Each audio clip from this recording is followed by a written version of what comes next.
was, did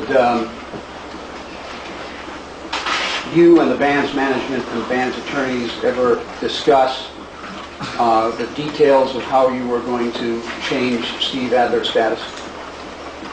To a certain extent, yes. Okay.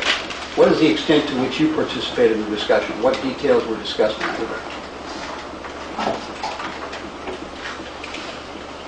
Figuring out terms of probation. I'm sorry, I didn't hear you. Figuring out some of the terms of probation. Okay. I don't remember which things I agreed to or not, or even suggested. No.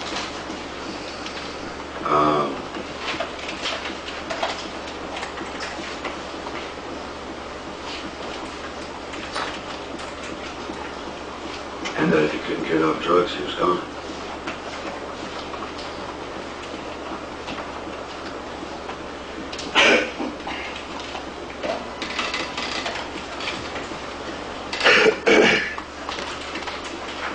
Did you discuss with any of the people you described what would happen if he didn't get off drugs and he was gone in terms of winding up his interest in the band? No, as I stated in my deposition, I figure all of that would be negotiated at some point.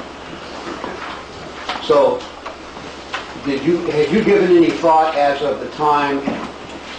You signed an agreement called the March 28th agreement, didn't you? Yes. Okay, and that's Exhibit 2. I think it's one of the documents before you. Do you need to look at it to know what I'm talking about, or I can find it for you? And any questions?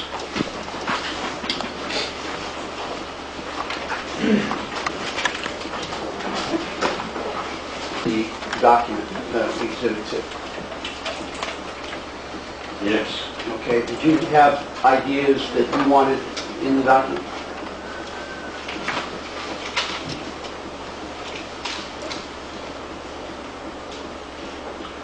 I wanted the members of Guns N' Roses, myself included, to be protected by the document.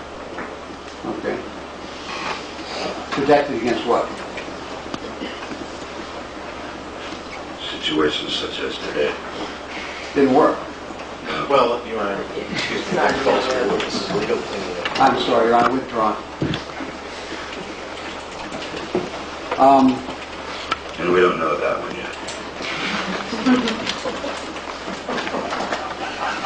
Well said.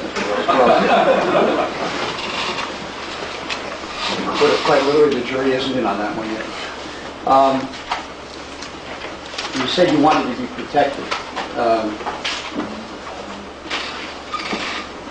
Did you sit down with Mr. Niven at any time and go over any draft of the agreement? I don't remember sitting down. There may have been some over the phone. There actually may have been one time in my condominium sitting down, but I don't actually recall it. Do you remember going over any draft of the document before the document was presented to Steve for signature? Clarification, counsel. Reading it himself or discussing it with somebody else? Either.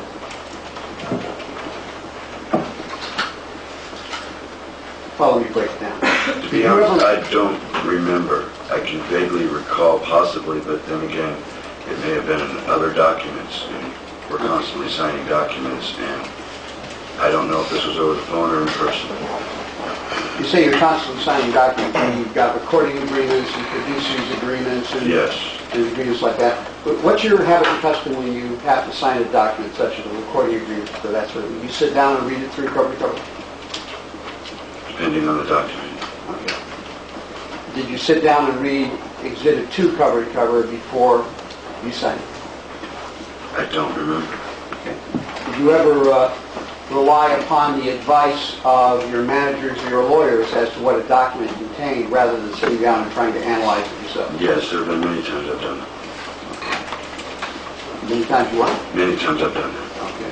Did you ever get together with other members of your band and ask questions of the managers or attorneys as to what the guts of the document was rather than analyze it yourselves?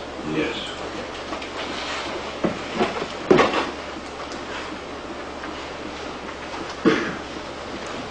Do you have any recollection of suggesting any language for Exhibit 2?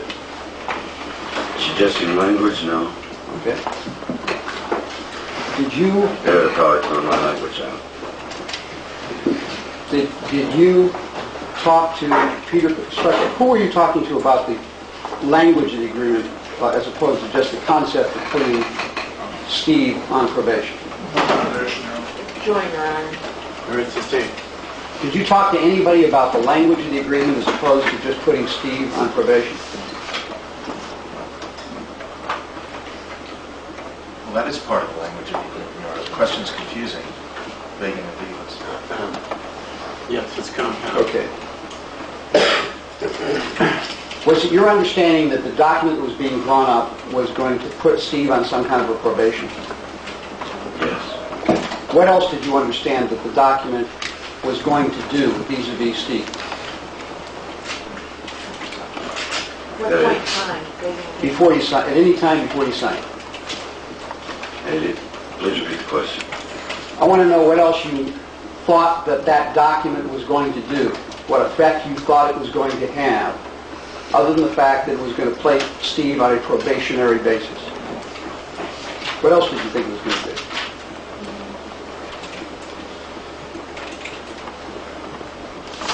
Well, if he didn't meet the requirements of the probation, that it was going to remove him from Guns N' Roses. Okay.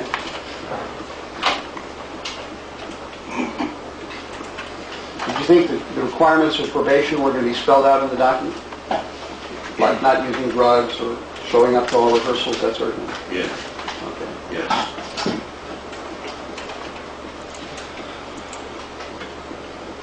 Was it your understanding that that agreement would say something about drugs and not using them? Yes. Was that your understanding when you signed the document? Objects being vague and ambiguous. When you signed the document, did you believe the document contained something about drugs and not using them? Objection. The document speaks for itself. Overruled, you may answer. I don't remember exactly, specifically, what I was thinking when I read the document when I did sign it. Did you read the document? Do you remember now that you did read the I document? know that I read it. What? I know that I read it. I don't remember necessarily what I thought while I was reading it. Did you ever have any conversations with anybody before March 28th about how you would go about buying out Steve or terminating his interest in his relationship with the band if probation didn't work out? Objection, compound. Join.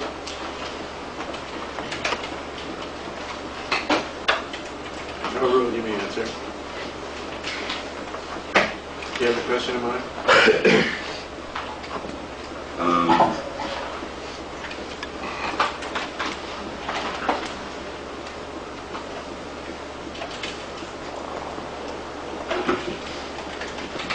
No, I was never trying to figure out how to buy him out. Okay. You knew that the agreement was going to place Steve on probation, correct? Yes.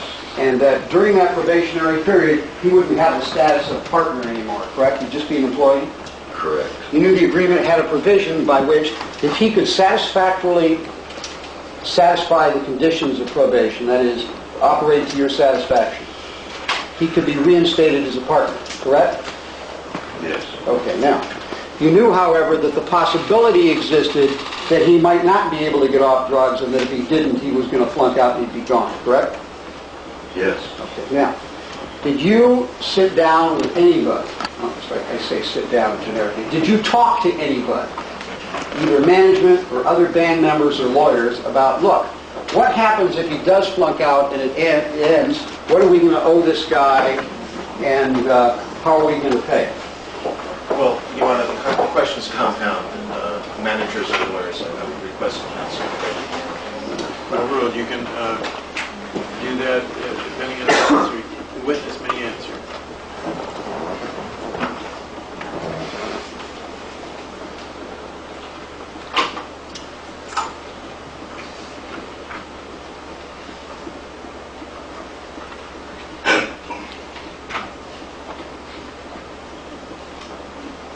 I know that there were questions asked, but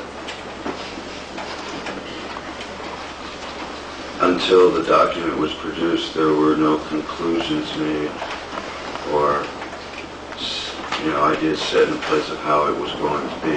Okay. You say you know there are questions asked. Questions asked by who? Me, Okay. What were we asking? what's going to happen? What's going to happen if he doesn't make it? Did you ask Yes. that? Okay. And of whom did you ask that question? Alan Niven, Peter Paterno, Doug Goldstein.